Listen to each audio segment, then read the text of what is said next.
Boa noite, meu nome é Vitor, sou professor da Rede Estadual de Ensino de Minas Gerais e estou aqui nesse vídeo dando continuidade ao nosso projeto de estudar o PET do Estado.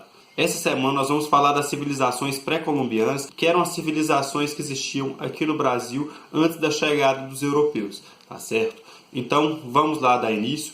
Antes de começar, já curte, já se inscreve e já comenta aqui sobre qual tema que você quer ver no nosso outro quadro, que é a História das Coisas. Então vamos lá. Uma das coisas que a gente tem que falar quando a gente vai começar a estudar as civilizações pré-colombianas é que os europeus tomaram conhecimento delas a partir dos anos de 1492, porque foi fruto do processo de expansão marítima que a gente já estudou. E o vídeo que eu falo sobre o processo de expansão marítima europeia está ou desse lado ou do lado de cá, tá bom? Uma das coisas que surpreendeu o povo europeu quando eles chegaram aqui na América foi a existência de certas civilizações que se expandiam por toda a América e tinham um processo de desenvolvimento até maior do que a sociedade europeia da época. Provavelmente você já viu em algum meio de comunicação, principalmente esses canais que falam de histórias na televisão fechada, que atribuem a construção de certas obras arquitetônicas dos povos pré-colombianos e até mesmo dos egípcios a extraterrestres, tá? Primeira coisa que a gente tem que falar é que não existe nenhuma comprovação científica, nada, nenhum estudo que fale que foram de fato os extraterrestres que construíram, mas que tem comprovação de que foram de fato os povos que aqui existiam que conseguiram construir aquelas obras arquitetônicas.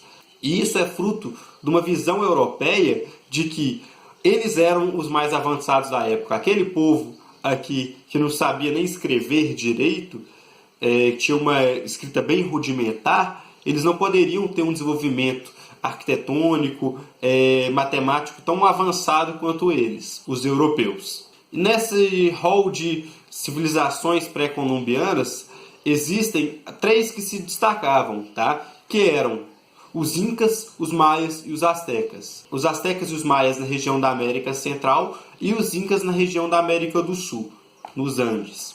Bom, eu vou analisar aqui então como que se dava a organização social dessas sociedades, tá?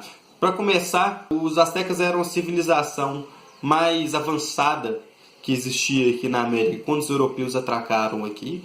Eles ficavam localizados na região do lago Texcoco e a capital da sociedade na época era Tenochtitlan, onde que fica hoje a atual cidade do México. Na época, essa capital chegou a abrigar mais de 200 mil pessoas.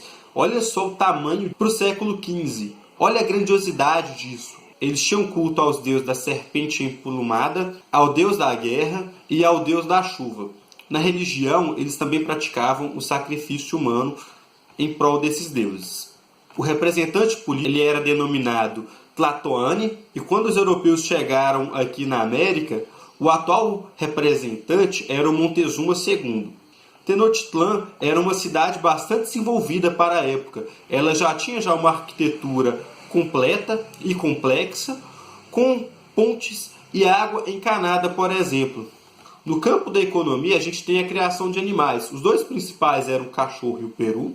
E o predomínio mesmo era da agricultura, com o uso das chinampas, que eram umas ilhas artificiais em que eles usavam para poder cultivar os alimentos.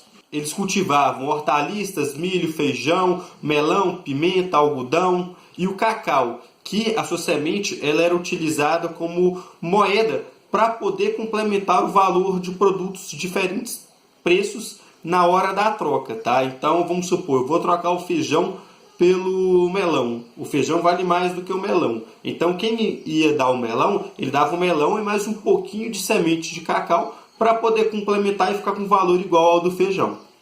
Esses povos eles também detinham conhecimento metalúrgico. Eles tinham o ouro, a prata, só que não era utilizado de forma comercial, não era utilizado como moeda, assim como acontecia na Europa, por exemplo. Eles utilizavam mais como ornamentos.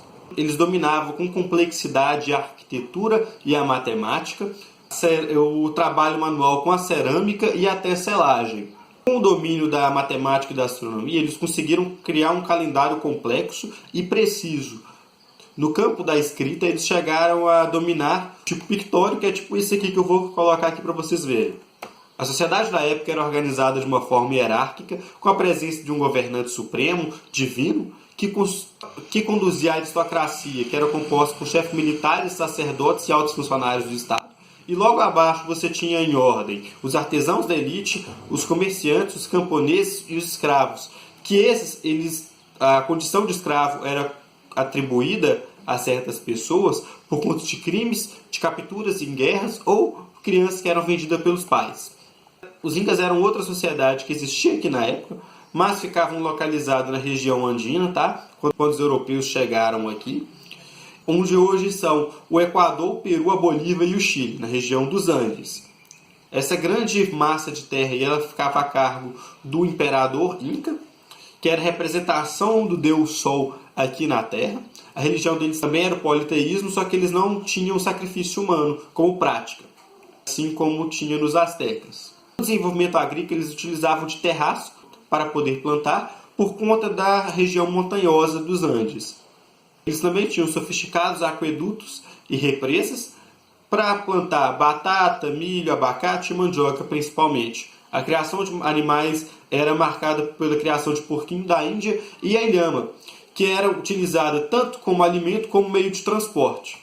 E tinham conhecimento metalúrgico para manusear o ouro e a prata. Eles manejavam bem a cerâmica e o artesanato, faziam artesanato, a ponto de impressionar os primeiros europeus que chegaram aqui e tiveram contato com essa civilização lá no século XV. A sociedade inca também é marcada pelo desenvolvimento de estradas que ligavam suas duas principais cidades do império, Machu Picchu e Cusco. E a sociedade era organizada de uma forma com o Inca, o imperador e sua família, acompanhados de sacerdotes e altos funcionários no topo, que, por sua vez, comandavam o resto da população, composta por camponeses e servos. Uma outra civilização pré-colombiana que marca também esse povo que existia aqui na América antes da chegada dos espanhóis, dos europeus, eram os maias. Só que quando os europeus chegavam aqui, os maias eles já não existiam há séculos. O Império Maia se localizava na península de Yucatán, lá no atual México, e possuía cidades autônomas, como Palenque e Atilã. A sociedade era constituída então por uma nobreza de guerreiros e administradores, aliados e sacerdotes, e a população camponesa e os escravos logo abaixo deles. No campo científico, eles dominavam a matemática e a astronomia também, com o desenvolvimento de calendários cíclicos com duração de 52 anos, que permitiam que eles acompanhassem eclipses solares e movimentos planetários. A sociedade maia ela desenvolveu a escrita hieróglifica e no campo econômico era marcado pela plantação de milho, algodão, feijão, tomate, batata e o cacau. Não há registro da pecuária por esses povos, tá? Mas eles tinham um importante mercado de trocas de produtos. Assim como outras sociedades pré-colombianas, os maias também eram politeístas e, diferente dos incas e os astecas, eles já não existiam mais quando os europeus chegaram aqui na América. Provavelmente eles acabaram aí lá por volta dos anos de 900 depois de Cristo, segundo estudos, com o esvaziamento dos seus núcleos. Não tem uma tese definitiva de o que fez essa sociedade maia acabar. E parte dessa cultura maia ela foi apropriada na época por outras sociedades, como os toltecas, que migraram para essa região de Yucatán, criando um novo Império Maia, mas teve seu fim aí por volta dos anos de 1200 depois de Cristo, por conta de disputas políticas internas. Bom, pessoal, esse foi o vídeo dessa semana. Se você ainda não curtiu, deixa o like aqui embaixo, se inscreve no canal, comenta o que você quer ver no outro quadro, a história das coisas, e um muito obrigado, tá? Um abraço e até a próxima. Tchau!